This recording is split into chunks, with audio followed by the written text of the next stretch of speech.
You're listening to Frontlines, a podcast for the people that truly make mountain biking happen. Not the riders, racers, or product designers, but the builders, advocates, and the often forgotten board members of your local mountain bike trail association.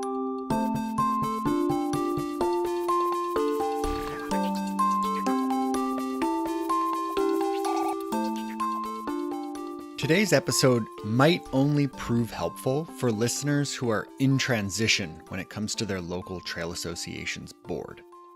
My hope is that those just starting out or those that are looking to expand will be able to benefit. But a few listeners I have spoken with have mentioned that many of these podcast episodes are helpful for those thinking of volunteering for their local trail association. I won't go as far as calling every episode pre-reading material, but I do want to further expand the awareness of any listeners who aren't actively involved in their local club. Now, if you don't fall into any of those categories, I still think that you'll enjoy my conversation. And afterwards, I want to share some insight I received recently that would benefit every organization, no matter how large or small, old or new. I'm your host, Brent Hillier, and this is episode 21 of Frontlines.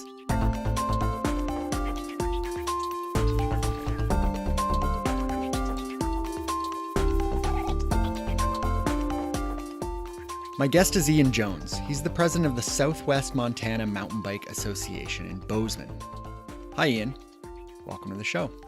Hi, thanks for having me, Brent. Without getting into the details of the hard skills that are needed, what types of people would you say that a trail association needs?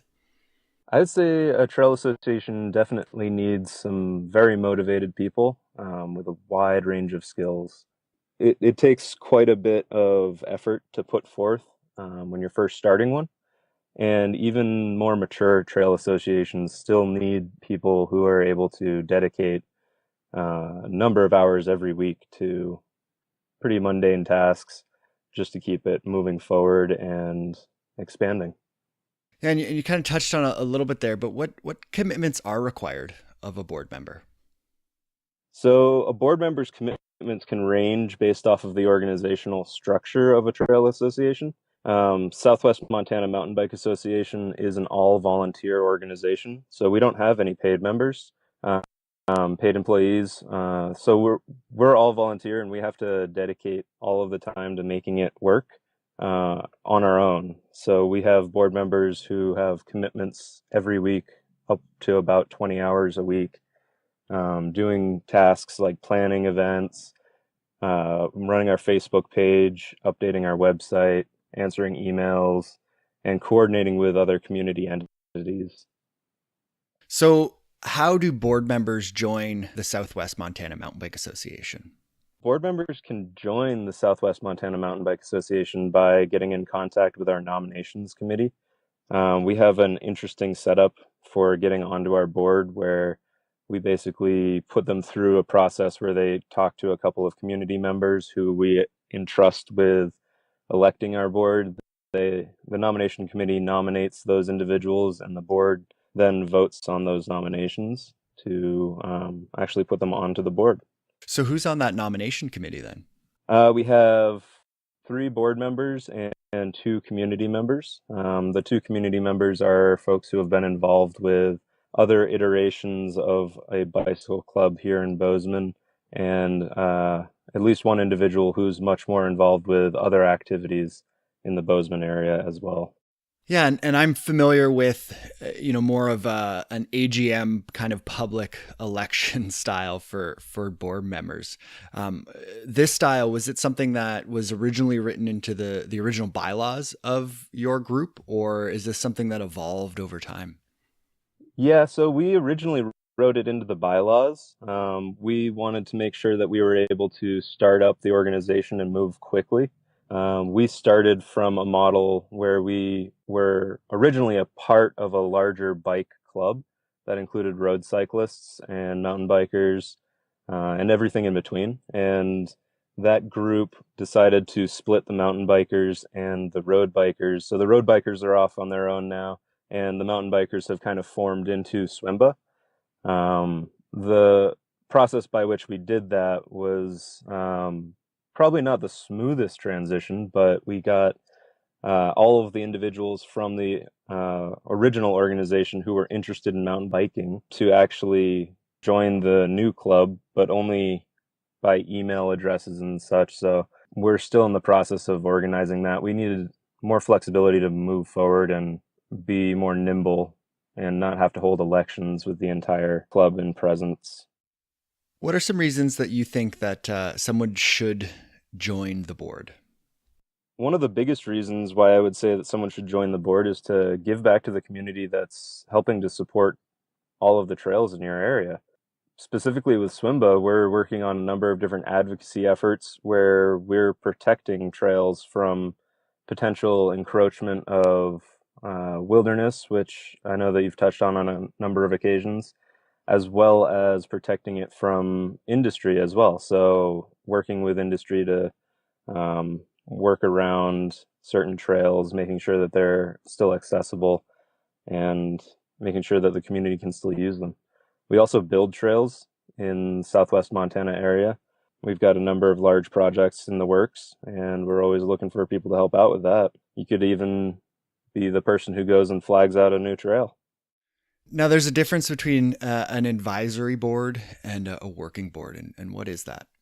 Yeah, so an advisory board is a little bit more high level. Their job is mostly to get community engagement and involvement into our organization, and we're working on setting one up as we speak. It's a fairly lengthy process. You need to have all of your ducks in a row before you set that up, because usually the members of an advisory board are pretty involved community members, and they're really difficult to get a hold of and into one spot at the same time.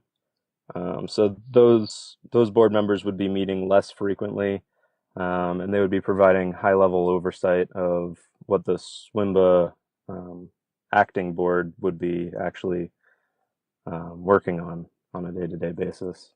The SWMMBA working board is definitely a lot more involved. We meet monthly, so we have a 2 to 3 hour meeting every month where we catch everyone up on what we're doing, and we go over exact projects, get board approval on anything that we need, and start moving forward the day-to-day operations and I guess you could call them the fine strokes of running a trail organization. Whereas the advisory board is more of every other quarter we would meet, and it would be more broad strokes strategy.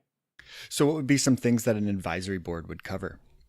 So some things that an advisory board would cover would be advocacy positions on certain topics. Like one that comes to mind is travel planning on recommended wilderness areas. And then another place where an advisory board would come in handy would be actually assisting with financial planning and also long-range trail planning and prioritization of projects, and eventually hiring of staff and seeing where we need to go from there. Setting strategic goals for the organization really is where they would shine. So, when it comes to a working board, what would you say the most important skill for a board member is? It's a very wide range of skills that you need to be a working board member. I'd say the most important one would be the ability to communicate effectively and delegate tasks. And then kind of digging into that, needing a wide range of skills, what types of board members are you going to want in your organization or on your board? Like, what's your dream team for members? Yeah, that's a great question. So the dream team obviously would be a group of volunteers who are able to provide all of the support and tasks that we would need to run day-to-day operations. And that ranges quite widely from everyone who can organize a trail workday, swing a Pulaski, clear trail, cut down trees, to individuals who can plan a black tie fundraiser and are able to reach out to the community, ask for large donations, and help support the fiscal needs of a trail organization. And then you also have individuals who are skilled at financial planning and analysis, as well as accounting, to make sure that the finances of the group are always in the positive range and the group has a good amount of money on the side just in case any issues come up or any problems happen, making sure that you actually have that plan in place and you've got the additional funds to hold you through a rough year. That's really important. And then also having really strong managers and leaders on the board is important. Being able to have those individuals delegate tasks to volunteers who may or may not have a large amount of time available. So ensuring that they can get all of the tasks that are needed to be done by the board done through other means as well. And then having a really strong group of folks who are engaged in the community is always helpful as well. Making sure that they can reach out to the bike shops, reach out to other retailers, talk with the city commission, talk with the county commission, state legislators, national legislation, and everywhere in between there, right? Another big thing that you need on the board is the ability to actually negotiate. So you need someone who's really good at negotiating, especially if you're working in an area like we are in Southwest Montana, where we're working on a number of different collaborative efforts to do long-range planning for our local public lands. It's really important to be able to have someone at the table who understands the history and the ability for the trail organization to advocate for a certain stance when you're at the table with other groups like the Wilderness Society or the Sierra Club.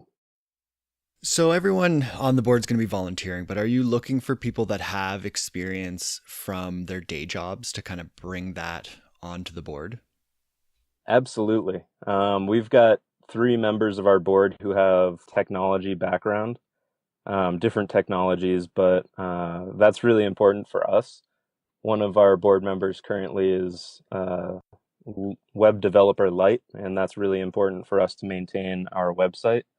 We've got another board member who has a background in customer relationship management software, and that's giving us a leg up in developing our fundraising and development arm, because we're able to look at different software venues to help track and monitor that information and move it forward. So we're able to make educated decisions on where we're going to spend money on software that will provide us tenfold increase in cash flow to enable these projects that we're building. Other really important skills for the board, especially from day jobs, are finance and accounting. I know that it doesn't seem like a trail organization would have that, but that's a very important part of our board, making sure that we have the funds to do everything that we can dream up. It's a very important part of running this organization, especially being a 501c3 nonprofit. We've got quite a bit on our plate when we have to do financial reporting and file taxes every year. So, and then another big aspect to that would be construction and manual labor or volunteer management. And that's another important part of our board because we do a number of trail projects. We've got a large trail project that we're working on right now, and then we also do trail maintenance on public lands.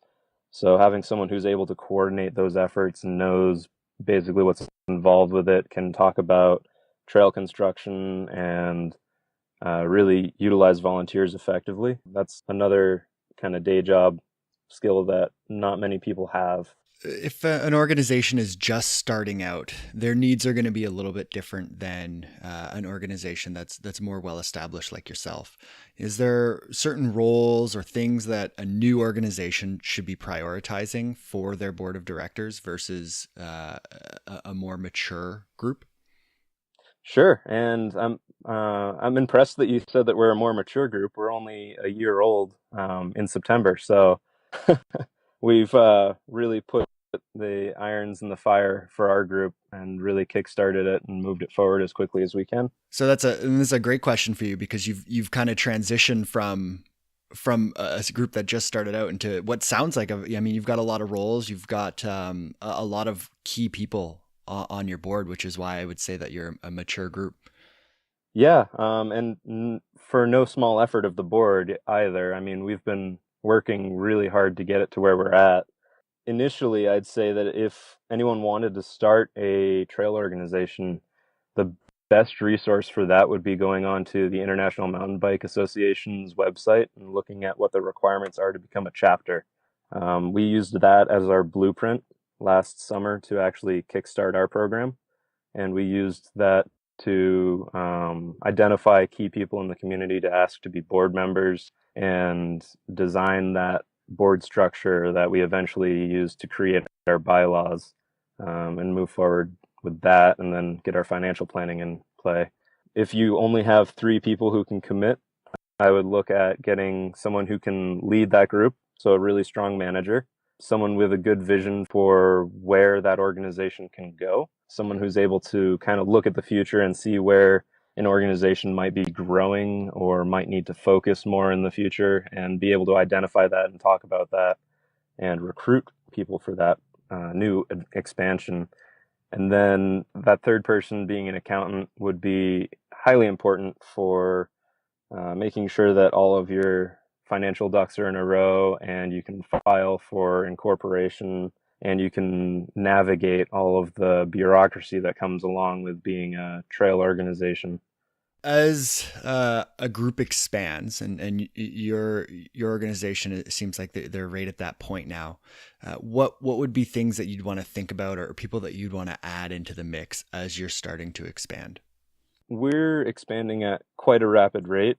I wouldn't expect many organizations to expand quite as quickly as we have, but we already had a lot of our ducks in a row before we even started this. One of the big things that we're looking at right now is getting the funding to actually hire someone to manage a lot of the more mundane day-to-day tasks, because they're starting to become more of a tax on the board than is necessary. And if we can hire someone to do that, someone who can go to meetings with the Forest Service, the Bureau of Land Management, and state and local officials during the workday, that's really helpful. And those individuals can help start building the history of the organization and making sure that things don't fall off the board's plate. So we're at the stage where we're actually looking at hiring individuals now to start doing that kind of work. But our key focus now is making the money to get to that stage. Need the money to go first. Yeah, money is key.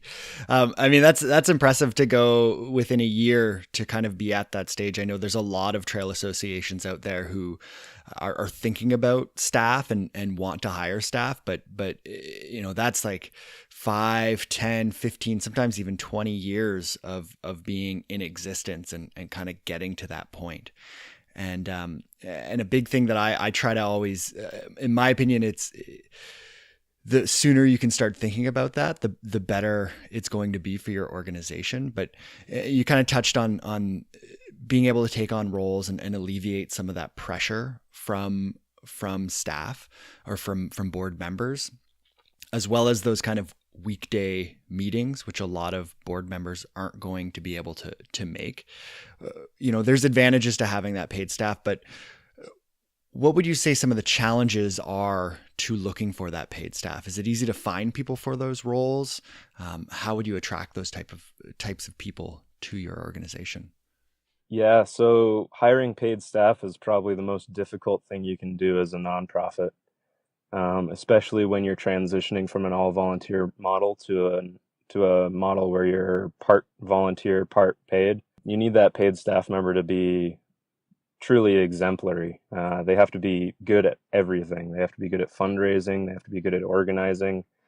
They have to be good at delegating. They also have to be good at more technical skills like trail development, web development, and financial planning and risk analysis. They have to wear a lot of hats, and that individual is not easy to find. A lot of trail organizations or mountain bike clubs specifically look for individuals who have a strong history of mountain biking. And I actually feel like that is almost counterproductive to success on that team. You definitely want someone who's going to hold the banner and push forward as a mountain biker. But you don't need to look for someone who's been racing for 15 years and mountain biking is their life. More ideally, you want to look for someone who's willing to take a smaller paycheck back home and then have those skills where they can effectively run your organization. Because that's really the tough part, is finding individuals who have those skills and can move the organization forward as opposed to holding it stagnant. So when it comes to both volunteer board members and paid staff, I think retention is a big word that gets passed around a lot. And what are some challenges with retaining both of these groups within an organization? Yeah, so retaining individuals on your organization is tough. Our working board, like I mentioned earlier, we sometimes have board members who are working up to 20 hours a week on top of their day jobs. So you can imagine having a 60, 70-hour week between your day job, which you're getting paid for, and then your volunteer job, which you're not getting really paid for, monetarily at least. And being able to balance that and make sure that people have tasks that they need to accomplish, but also not too much, is a really fine balancing act. And it kind of falls on the role of president to understand and delegate those tasks out to individuals in a way that doesn't burn them out, but also doesn't keep them from providing any support to the organization. It's important to balance that on the executive side of that and make sure that they're not getting burned out ahead of time, make sure that those tasks are fine, and then providing them with resources to make it easier and quicker to do all of the work that comes with being a trail organization. We have a number of different productivity software kind of applications that we use to make sure projects are on schedule and automate a lot of the processes that the board members have to do. But it still comes down to hours spent. And if people aren't seeing a benefit to it, then they won't dedicate their time to it. Is there a right age for a board member? No. I'm only 27 years old, but we have board members all the way up into their 50s. And it's a very dynamic board. We've got probably an individual from every age group other than maybe high school. Although I could definitely see having a high schooler on the board and them being highly effective, actually, to tell you the truth. Wow. I honestly don't think that there is a right age for anyone who wants to be part of a volunteer organization. Everyone and anyone who can help should help. And if they're able to dedicate the time and their resources to it, there's definitely a skill somewhere in there that they're going to be able to dedicate to it in a big way. It's just finding that skill and the right position for them on the board. Now, do you find that there's one age that's going to gravitate towards that role, or a couple of ages that are going to gravitate towards volunteering on a trail association? Yeah, there are certain ages where you can definitely tell that they've got both the free time and the financial stability to not feel confined or endangered by volunteering their time. Finding people in my age group in their mid-20s is really difficult, obviously, because they've got a lot of financial things that they have to worry about. So dedicating their free time to a volunteer organization is not usually their best use of their time. They have to pay off student loans. They have to pay their rent, or in some cases mortgage their house. And it's tough when you've got finances looming over you. It's difficult to find the freedom to dedicate your time to that job. I'd say that maybe mid 40s is probably a good age to look at, 40s to 50s. For an advisory board, that age goes up though, right? Those individuals are usually the ones who are highly involved in the community. Think retirees or independently wealthy folks who are able to dedicate that time to the community to be really involved and engaged. Whereas our working board is more of individuals who are willing to dedicate a lot of time and effort to building the community and ensuring that the organization is effective and runs well. Do you find that younger volunteers are coming to the organization maybe with a lack of experience, looking to use this as an opportunity to gain experience? Yeah, of course. Using the board as a sort of resume builder is really effective, especially if those individuals want to work in nonprofit. I know that we have at least one individual on our board who is doing it because they want to transition out of their day job into more of a nonprofit executive director role. So they're working really closely to learn all about our organization and how it functions and really build up that skill set so they're able to market themselves and move themselves forward into that next job role, which is interesting to see. It's really, really inspiring to see that someone wants to leave corporate America and move into more of a volunteer slash nonprofit role. Now, I think a lot of people would see a red flag in situations like that because they're going to see this person's going to have a limited timeline, right? Like they're going to be with the organization, and then once they kind of get what they need, once they get the experience, they're going to move on. But it sounds like you're kind of seeing some advantages to having this person there, even if it is going to be for a temporary period of time. Yeah, and I guess a lot of boards look at dedication to the board being on the order of maybe 5 to 10 years or longer. Our working board, we're really only interested in making sure that people can dedicate a year to 2 years.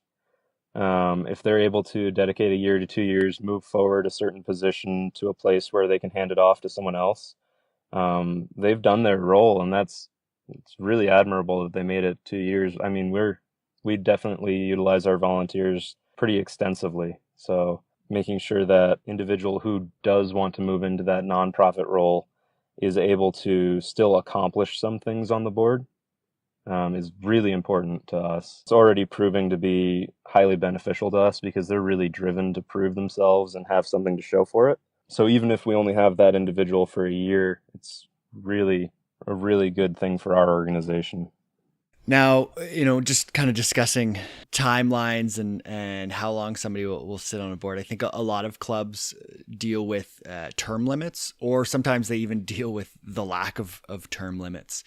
Does your organization have a term limit for board members? We do have a term limit, but it's per position and it's 3 years. It's not really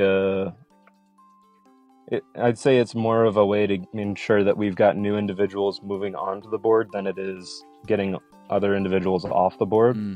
If someone's proven themselves effective, they can roll into a different role on the board and still have just as much of an impact as they did on their original board position. Gotcha. Well, Ian, I want to thank you for taking the time to sit down and chat with me. I really appreciate it. Yeah, thank you very much, Brent.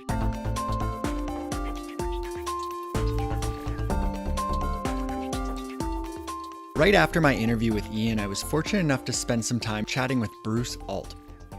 You might remember that name from episode 14 during my interview with IMBA Executive Director David Wins. Bruce was formerly with IMBA and was in charge of government relations and was part of the final layoffs that happened in April. Bruce is an incredibly smart guy, and it's my opinion that his lack of presence in DC will be felt. Bruce was kind enough to share the 3 things that he thought every trail organization needs help with, no matter the size or age of that organization. The first is leadership development and succession planning. The latter was something that Bruce felt is entirely left to chance by most trail associations. Kevin Loomis of the San Diego Mountain Bike Association has mentioned to me that as president, he feels that his role is to constantly find the right people to take on projects. All too often when I reach out to organizations, it's the presidents that answer the email and essentially take on the day-to-day activity of the organization. Having a strong board is vital, but also planning for when you or anyone else on the board leaves should be done from day one. The second point that Bruce mentioned was guidance on fundraising. Over the last few months, I've been collecting the revenue information of various organizations. As nonprofits, this information should be public, and what I've been compiling is total revenue and the percentage of where that revenue is coming from. For example, membership, private donors, events, grants, etc. If you're interested in sharing your club's information with me, it would be extremely helpful. And the third and final point that Bruce believes every club needs help with is really the reason why there's over 1,200 trail organizations in the world: advocacy. And what many, if not all groups need help with is how to be an effective advocate. Bruce's elevator advice to me on this topic was, and I'm quoting here, go where you're wanted, meaning that if a land manager doesn't want mountain biking, is it really worth your energy, or are there other regions that could benefit from your organization's time and effort? Now, there's certainly areas that lack almost any mountain bike opportunities, and I think we can all think of a few without me having to name them. We've discussed some in past episodes, and I sympathize with these communities. It's a struggle. There's almost no opportunities for riding, and that's a fight that I'm grateful that people are taking on. And I'm thankful that my community has opportunities to ride. And that doesn't mean that it's not work as well. But some of us have a bigger battle to fight than others. And I think for those communities, maybe the rest of us need to think about how we can help them. In a past episode, Lance Peischer of the Bitterroot Backcountry Cyclist mentioned that everybody just cares about their trails. If your trails are protected, if your trails are safe, then you're not concerned about advocacy out there. And I think even us as advocates kind of have that mindset as well. What can we do to help our neighbors? If there's a trail association next door to us, what can we do to help them out? I want to thank Bruce for taking the time to chat with me. I'm looking forward to including his voice in future episodes, and I know his experience will be welcomed by you as well. And while we're on the topic of thank yous, I'd like to thank Ian for reaching out with this episode concept and interview. I'd also like to thank Brandon Gallagher Watson of the Minnesota Off-Road Cyclists for doing the same. And I'd also like to thank Brandon for being flexible, and I apologize for bumping our interview back an episode. I promise our discussion about branding, marketing, and public relations will be part of episode 22, and I think it'll be a great follow-up to this week's episode. If you have an idea for an episode, or you want to comment or contribute to an episode, then please send me an email or audio file at frontlinesmtb@gmail.com. This show wouldn't be what it is without the community of advocates who listen and, most importantly, contribute. Like always, you can find the show on Facebook, Instagram, and Twitter at FrontlinesMTB. And you can also send me an email or audio file, frontlinesmtb@gmail.com. You can support the show via PayPal. You can find a link in the show notes, along with links to the Southwest Montana Mountain Bike Association. As mentioned earlier, next episode will be my interview with Brandon Gallagher Watson about branding, marketing, and public relations. And following that will be my episode about industry and advocacy. Why the disconnect? What have we done wrong? And how can we fix it? It's easy to point fingers. Let's try to figure out some solutions. If you can contribute, you've got until the second week of August to do so. And once again, music is by Lee Rosevear, production notes by Jennifer Pride. And finally, I'm Brent Hillier. This is Frontlines. Thanks for listening, and happy trails.